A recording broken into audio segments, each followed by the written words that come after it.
My name is Jeff Mackay, William Jeffrey actually, and I was born in 1922 in Ballarat, Victoria, in Australia. My parents were Australian, although my father was of Scottish ancestry and my mother English ancestry, and we was born in Ballarat, but I really grew up in suburban Melbourne, a suburb known as Caulfield, where I went through the normal education process. I went to the local state school and later to Melbourne High School, and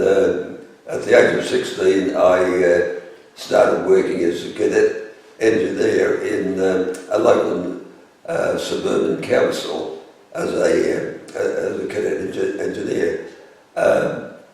The war broke out in 1939 after I'd been working about 6 months, and after a few months I joined the army and found myself driving trucks in southern Victoria until the Japanese entered the war in December the 7th, 1941, when the situation in Australia changed and people who went in the army and navy, etc., voluntarily, it became more of a compulsory effort because of the threat of the Japanese. So after a short break, I joined the RAAF and found myself being trained for aircrew, although at the time a New Zealand cousin of mine who was in Britain wrote to my mother and said, "I've heard that Jeff has joined the Air Force, tell him on no account to get into Bomber Command if he can help it." But of course, once I was in the Air Force, I had no option. I had to go where I was sent. So we trained in Sydney, and at the end of our training, they split the number of trainees into, some were being sent to fly in Northern Australia, and the other 50% were sent to Canada to train to fly in Europe. So as it happened, I was in the section to go to Europe, and before long I found myself in a boat that was loaded with German Africa Corps troops in the holds who had been captured at El Alamein and were taken to prison camps in America to be incarcerated for the rest of the war. We hadn't been sailing, after we left New Zealand on the way across the Pacific, it wasn't long before the German Africa Corps members who were being let up on deck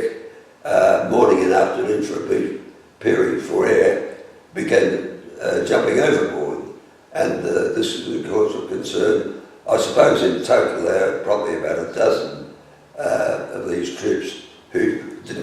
were reluctant to go to America, probably because of their Nazi training. But the German commandant approached the captain of the ship and asked if anything could be done to stop this. So it was devised the idea was developed, they'd have a concert in the holds of the ship, and the call went out for the Australian recruits who were being taken to Canada to be trained. The call went out, did anyone have musical instruments they could lend to the Germans to put on this concert? As it happened, I had been learning the steel guitar shortly before I joined the Air Force, and I was toting along the steel guitar with me, so I said yes, well they can borrow my steel guitar, and there were several other members amongst the Aussies who had different musical instruments. They offered to make these available, So in due course, the Germans arranged the concert, and they invited anyone who had lent them a musical instrument to come along as guests. Well, this was early in 1943, at a time when the German enemy was regarded as such, and the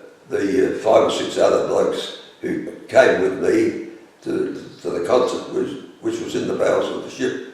we went down, and the Germans had arranged a raised stand for us to stand on at the back of the back of all the troops. There must have been in all about 3,000 or 4,000 who were closely guarded. But the concert went on. One song I remember was Lily My Lady, which was